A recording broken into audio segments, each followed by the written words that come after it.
Spomnim se, kako sem čakala rojstvo svoje prvorojenke.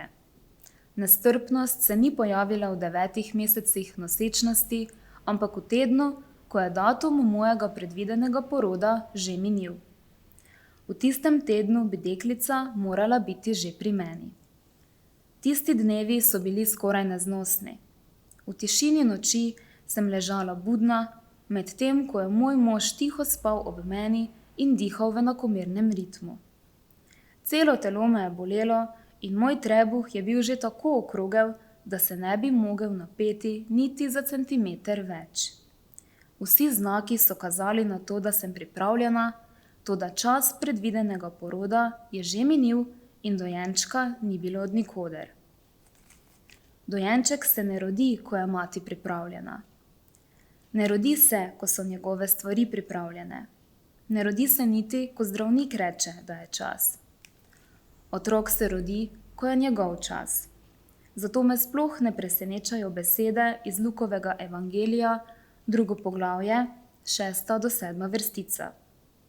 Ko sta bila tam, so se ji dopolnili dnevi, ko naj bi rodila. In rodila je sina, prvorojenca.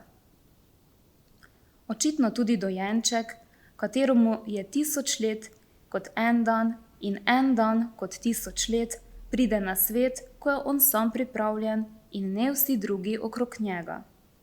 Kajti Marija ni bila edina, ki je čakala, da se ta otrok rodi.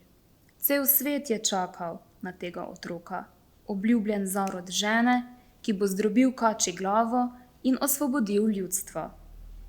Cel svet je čakal, da se bo rodil Božji sin. Jezusovo rojstvo nas ne uči le tega, da dojenčki pridejo takrat, ko so pripravljeni, ampak tudi to, da zagotovo pridejo. Bog izpolni svoje obljube, tudi če je treba nanje počakati. Tudi ko mislimo, da je predviden čas za stvari že minil in tudi ko nas naši upi in naša pričakovanja stiskajo, Bog da novo življenje, ko je pravi čas. Danes več ne čakamo na prihod dojenčka, ampak na prihod kralja.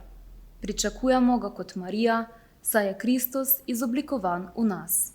Galančanom 4:19. Kot Marija tudi mi čakamo nanj in na njegov vstop na ta svet. Medtem ko čakamo, pa zaupamo, da bo prišel. Spominjamo se, da Gospod ni počasen glede obljube, kakor nekateri mislijo, da je to počasnost. Ne, le potrpežljiv je z vami, ker noče, da bi se kdo pogubil, temveč, da bi dosegli spreobrnenje. 2. Peter 3:9. Zato potrpežljivo čakamo prihod Sina, ki nas bo odrešil, dokončno in polnosti naših grehov.